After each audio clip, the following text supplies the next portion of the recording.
So this is a brief video presentation on big toe joint pathologies. The two problems that are clinically seen involving the big toe joint is first the development of a bunion deformity, which is a change in the position of the first metatarsal. And the second, and where our main focus right here, is arthritis in the big toe joint. And the medical term for arthritis is hallux, hallux being the big toe, limitus or rigidus, defining that there's a lack or a limitation of motion of the big toe joint. During walking, we're moving forward, and sagittal plane or extension and flexion are the primary movements at the ankle as well as the big toe joint. The normal motion and extension of the big toe joint during walking that is needed is at least 70 degrees of extension. So when we look at the angle and the position of the first metatarsal as it relates to the toe or the proximal phalanx, that normal flexibility should extend up to about the position of the pin. This minimum of 70 degrees of motion is needed to actually clear the heel and progress into what we call toe off and our next swing phase of gait. The toe flexibility here we can actually see is really remarkably limited in that when we really extend up, we're actually quite short, and we're in an eyeball probably about 50 degrees to 60 degrees of extension.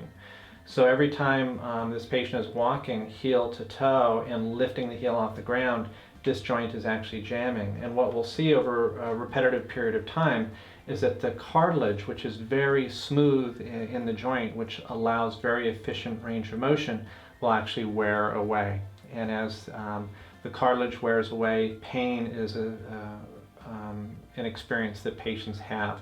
And the type of pain experienced oftentimes can be very sharp, related to the soft tissue strain on the big toe joint, and or it can be quite achy in nature.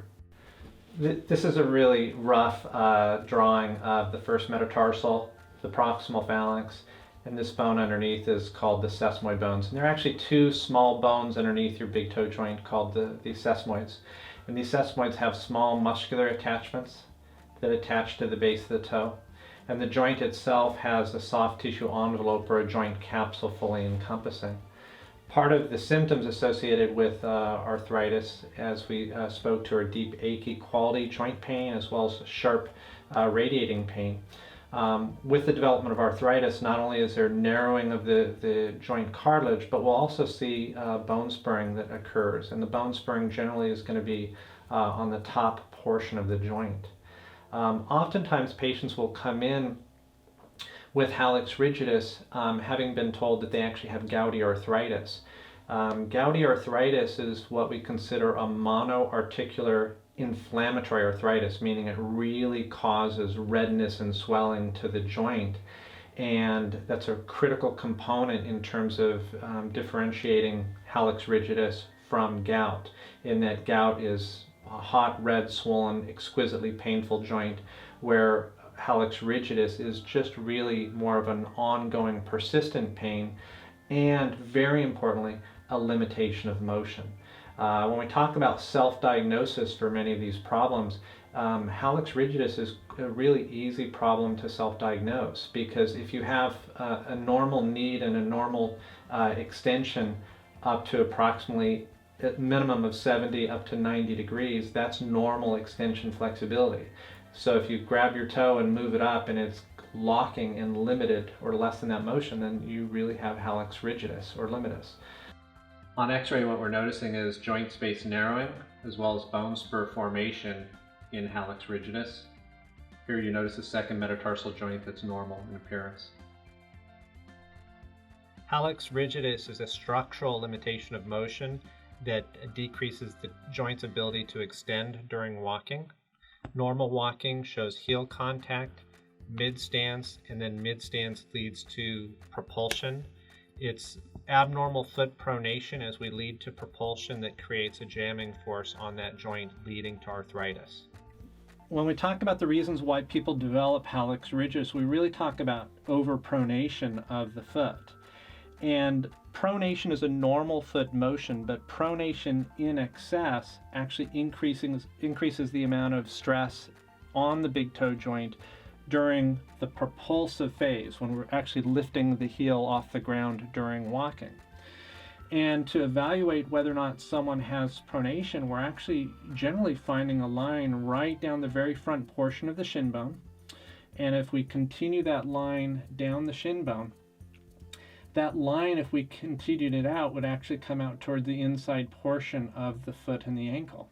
So this whole lower leg segment is in an internally rotated position, and the joints of the rear foot are in what we call a maximally pronated position. So when we roll the arch up, this actually places the foot in a more neutral position. And what we now do is use our thumb down the shin bone. And what we're seeing is that that line comes out towards the first and the second toe. So this is in more of what we consider a foot neutral position. The shoe and the orthotic work actually to help lift the arch up and maintain that more neutral position, so that when we're walking heel to toe into propulsion, there tends to be less of that mechanical load on that joint. And so both of the shoe and the orthotic help to decrease pressure and decrease pain involved in hallux rigidus. Treatment for big toe joint arthritis is really important. This is a problem that we don't want to see patients experiencing long-term and ongoing pain. Pain is indicating that there's ongoing joint damage, and the end stage for people with big toe joint arthritis, if pain and quality of life are negatively impacted, is surgical outcomes. And so we really look at surgical reconstruction earlier for patients rather than later based on ongoing pain. From a purely conservative standpoint, we want to use anti-inflammatory medications on a very limited basis because this is more of a long-term problem. But we definitely want to use the shoe and the orthotic as a constructive tool to decrease some of the mechanical stresses on the big toe joint. And an orthotic, whether it be custom-made or in this case a condition-specific off-the-shelf arch support, the goal is actually to use a firm supportive material that transfers pressure and energy away from the big toe joint by placing more pressure in this region of the arch as well as this region of the metatarsals. The orthotic placed in a well-constructed shoe is very important. What we'll really do with the shoe is actually use a shoe generally with a fairly stiff midsole or outsole unit. The stiffness of the midsole during our normal heel to toe walking gait cycle will transfer that energy into the shoe rather than into the big toe joint. If we have a shoe with a lot of bending features at this toe region, it increases the amount of stress in that big toe joint. So the shoe and the orthotic work as a tool to really decrease the mechanical stresses in this region.